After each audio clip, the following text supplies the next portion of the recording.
안녕하세요. 여러분들에게 좋은 책을 소개시켜드리고 낭독해드리는 책 읽는 소리 인사드립니다. 상위 0.1% 부자는 어떻게 만들어지는가?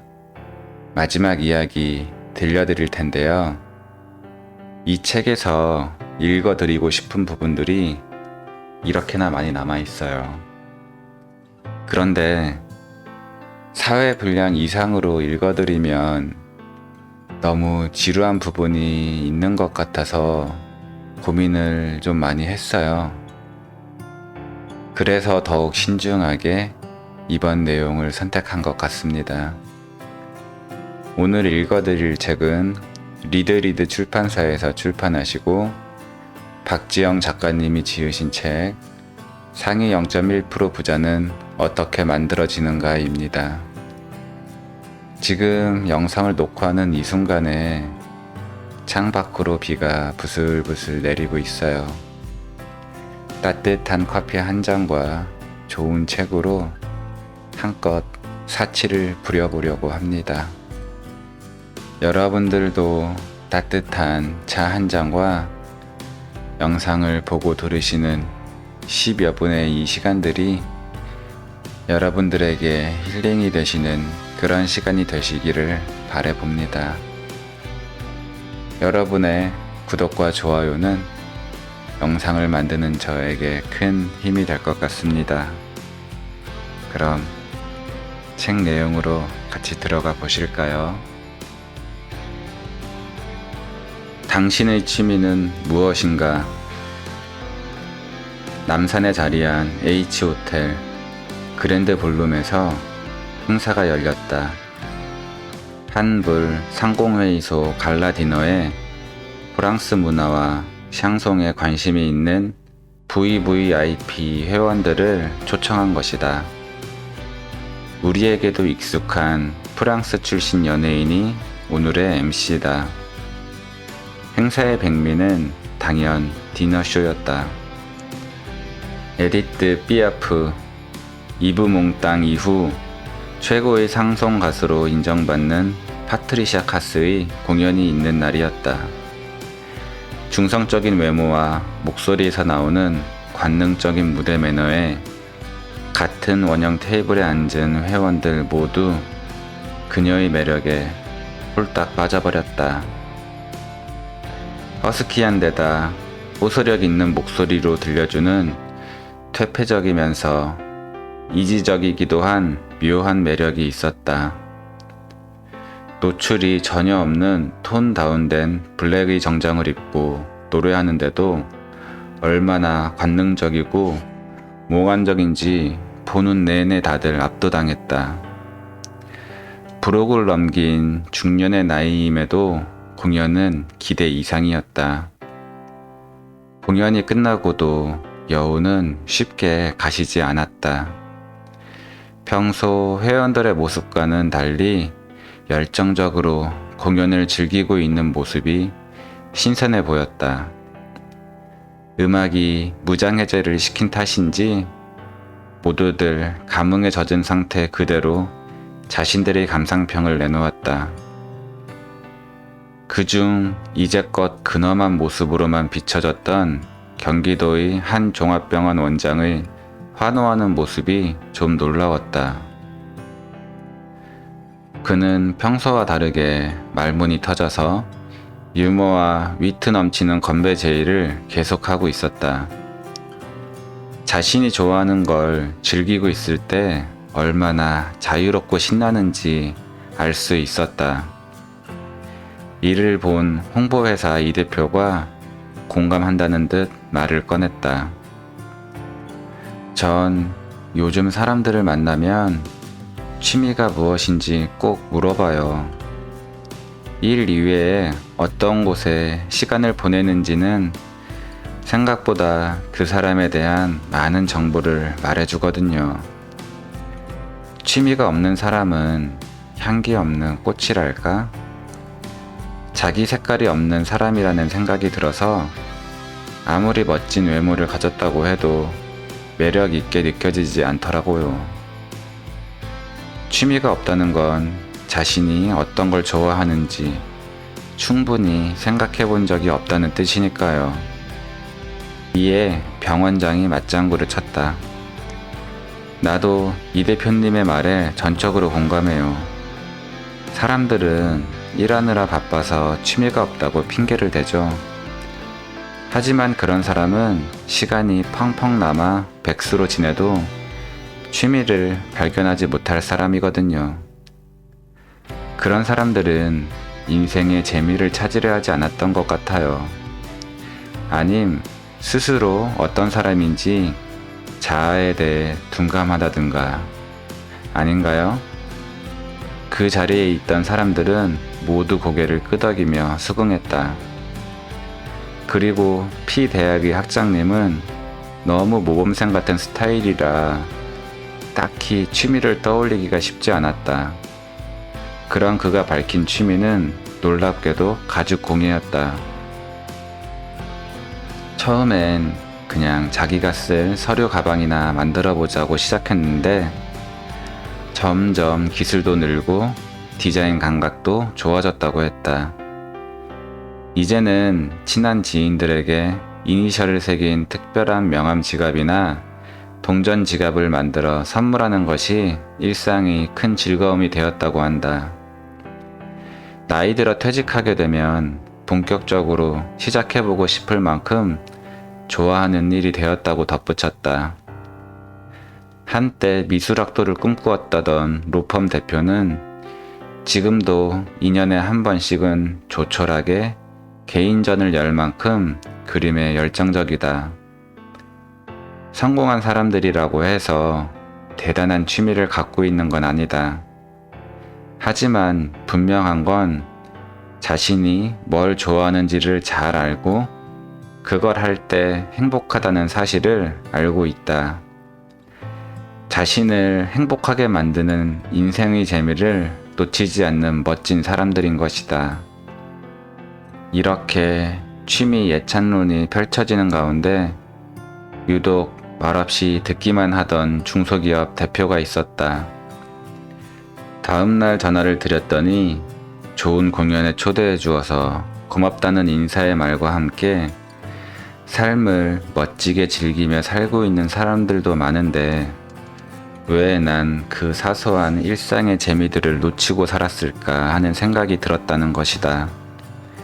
공연 내내 머리에 떠오른 단어는 재미였다고 한다. 그동안 노는 친구들을 한심하다고 여겼는데 어제 생각해보니 그 친구들이 잘못된 것이 아니라 자신이 문제였다는 것이다. 그래서 자기 반성의 시간도 되었다고 했다. 좋은 걸 좋다고, 재미있는 걸 재미있다고 말하는 게 얼마나 중요한지 알게 된 시간이었다는 말을 남기며 다음 공연에도 꼭 초청해달라는 말과 함께 전화를 끊었다. 대부분의 사람들, 특히 젊은 사람들은 목표를 향해 질주한다. 누가 빨리 달리나 내기를 하는 것처럼 하나뿐인 목표를 남에게 빼앗길 수 없다는 듯이 앞만 보고 달린다. 경주마가 아닌데도 스스로 눈을 가리고 세상이 휘두르는 채찍을 맞아가며 성공하겠다는 일념 하나로 달린다. 우리 이전 세대는 더 그랬고 우리 세대도 다름없이 답습하고 있다. 우리 다음 세대는 어떤가? 경제 성장과 부모 세대의 교육으로 훨씬 더 나은 삶을 살 수 있어야 하지만 현실은 그렇지 않다. 더 치열해진 경쟁으로 점점 더 피폐해지고 각박한 환경에서 자신을 돌볼 여유가 없다. 남을 이겨야 자신이 산다는 절박함으로 스펙 쌓기에 열중이다. 봉사도 스펙의 일부분으로 여행이나 취미생활도 자신의 스펙의 일환으로 접근하기에 즐거움을 온전히 만끽할 수가 없다. 성취감을 느낄 여유도 없이 또 다른 스펙을 쌓기 위해 정진해야 한다. 사회적으로 성공하고 경제적으로 부를 일군 사람들이라고 해서 다를 게 없다. 그들이 진정으로 자신이 원하는 삶을 살기는 어렵다. 막중한 책임과 부담은 그들을 한시도 가만히 내버려 두지 않는다. 그들의 일거수일투족은 사업과 관련이 있거나 비즈니스 관계에서 이루어진 것들이 많다. 골프, 음악회, 식사 등등. 하다못해 책 한 권을 읽더라도 시장을 알아볼 수 있는 도서나 경영 전략에 관한 책을 읽는다. 일정 부분 이해도 가지만 훗날 자신들의 삶을 반추해 본다면 분명히 아쉬운 부분이 있을 것 같다. 이는 노년이 되어 일선에서 물러난 뒤에야 그동안 자신이 미루어 놓았던 취미 활동을 하면서 활력을 되찾은 이들이 증언하고 있다. 그들은 하나같이 젊었을 때 좋아하고 하고 싶었던 일을 외면하고 성공을 위해 달렸던 자신들의 과거를 안타까워했다. 가장 아름답고 열정적인 시기를 즐기지 못하고 과도한 경쟁과 성과주의에 집착했다는 것이다.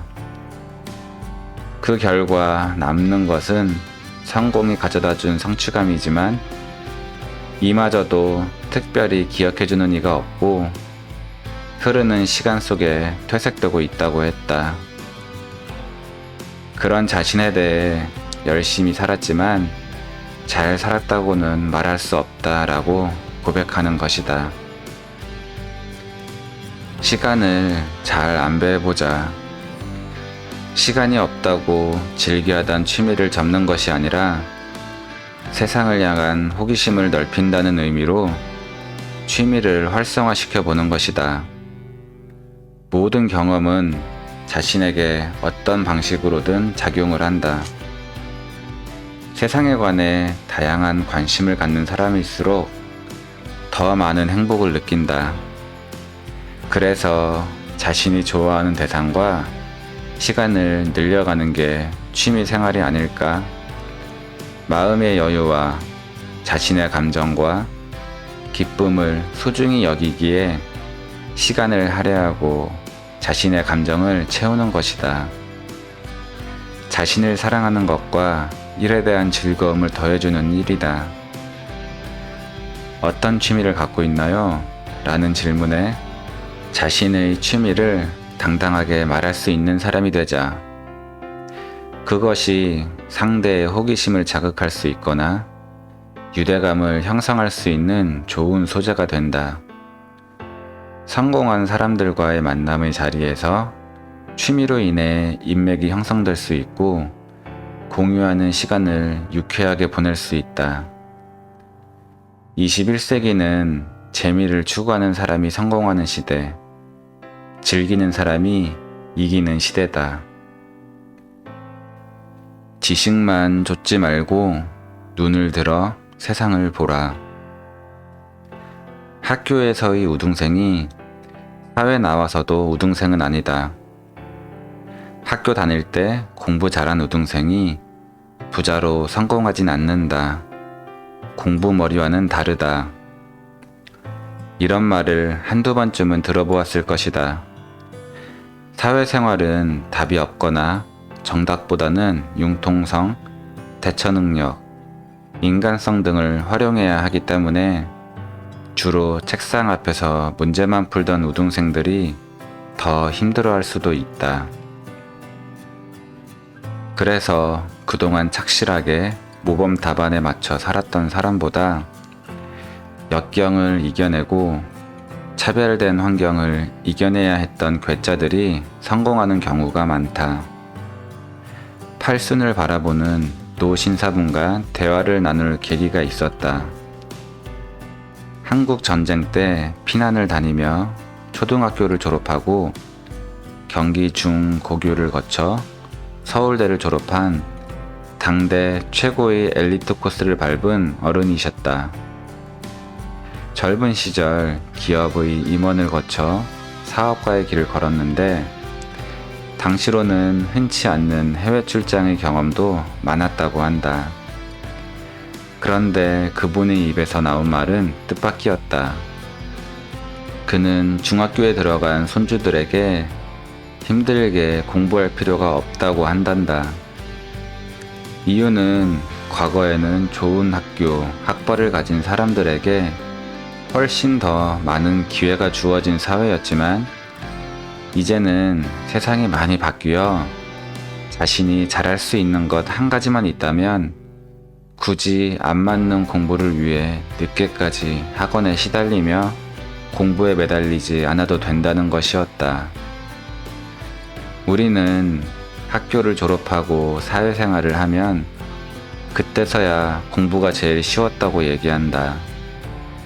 치열한 사회에서 살아남기 위해 머리를 싸매고 분투하면서 학창 시절에 이렇게 했으면 서울대를 가고 남았을 것이라고 농담처럼 말하기도 한다.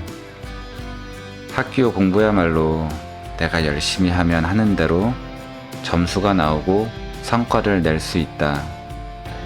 그런데 세상을 산다는 건, 돈을 번다는 건 참 자기 마음대로만 되는 것이 아니라는 것을 그제야 실감하기 때문이다. 돈을 벌기 위해 열심히 뛰지만 그 결과에 낙담할 때가 더 많다. 정해진 월급은 물가 상승률에 비해 턱없이 적고 능력을 발휘한 만큼 승진도 기대해보지만 그것도 혼자서 할 수 있는 일이 아니다. 상급자의 눈에 들어야 하는데 같은 부서에 남다른 능력자가 있다면 이 또한 곤란해진다. 일만 하면 좋겠는데 그 어려운 인간관계까지 신경 써야 하니 머리는 복잡하고 가슴은 터질 지경이 되는 것이다. 대한민국 상위 0.1%에 해당한다는 부와 성공을 이룬 사람들의 학력은 어떨까? 우리는 대부분 1타 강사들을 집으로 불러다 족집게 과외는 기본으로 받았겠지? 라든가 조기 유학으로 외국의 사립 중고등학교에 진학하고 명문 대학을 졸업했을 거야 라고 말한다. 실제 분석 결과 우리나라의 명문 스카이대와 해외 유학파로 포진되어 있기도 하다. 그렇지만 전혀 그렇지 않은 사람도 많다. 과거에 비하면 학벌과 성공이 다이렉트로 연결되거나 예측 가능한 성공 지표로서의 역할은 줄어들고 오히려 그것에 연연해야 하지 않는다. 반면 사회성, 인간관계, 자기 이해 지능까지 활동적인 부분에 신경을 많이 쓴다. 사회를 보는 안목이나 시대를 앞서 나가는 안목, 블루오션을 공략할 수 있는 판단력 등 리더가 될 역량에 중점을 둔다. 또한 사람에 대한 통찰력을 중요하게 생각한다. 결국 돈을 버는 것도 성공을 하는 것도 사람들을 이해해야 가능한 일이다. 사람의 심리를 잘 알고 공감에 대한 폭이 깊다면 그만큼 유리하다. 그들은 자신의 역량에 대해 솔직하게 인정하고 쓸데없이 시기하거나 질투하며 에너지를 낭비하지 않는다. 자신의 부족함을 채워줄 뛰어난 인재를 곁에 두려 한다. 고아 출신으로 자수성가한 회장님께 돈을 버는데 가장 큰 방해물은 무엇이었습니까? 라고 질문하자 돌아온 대답은 세상에 대한 무관심입니다 라고 했다. 세상의 흐름, 돈의 흐름, 사람의 흐름에 대한 관심을 놓지 않는 태도를 유지해야 돈이나 성공이 보인다는 것이다. 그래서 부자들은 정치, 경제, 사회, 문화, 예술 등의 관심의 끈을 놓지 않는다. 이를 위해서 그들은 주입식 교육보다 사회를 읽고 보는 시야를 확보한다. 점수나 등급을 올리기보다 적극적인 행동과 리더십을 기르는데 더 주안점을 둔다. 과학의 발전에 민감하게 반응하고 경제 흐름에 예의주시해 미래를 진단하는 안목을 기른다. 어릴 때부터 예체능 감각을 길러 자연스럽게 삶에서 향유될 수 있는 기초를 다진다. 자라면서 인간관계나 사회적 위치에서의 매너나 예절 등 학교에서 가르쳐주지 않은 인격을 쌓는 훈련을 한다. 그들에게 필요한 것은 지식이 아니라 우리 사회 상류 0.1%로서 자질과 소양이다. 절대 혼자서는 성공할 수 없는 세상이다. 거미줄처럼 얽혀있는 복잡한 세상에서 다른 사람의 지원과 보탬이 필수가 되고 있다. 사회가 고도화되어 갈수록 남과 어울리지 못하는 독불장군 부자가 나오기는 힘들다. 명문대 입학이 부와 명예를 얻는 지름길도 아니다. 세상을 자기 힘으로 볼 수 있는 능력을 기르는 것이 현명하다.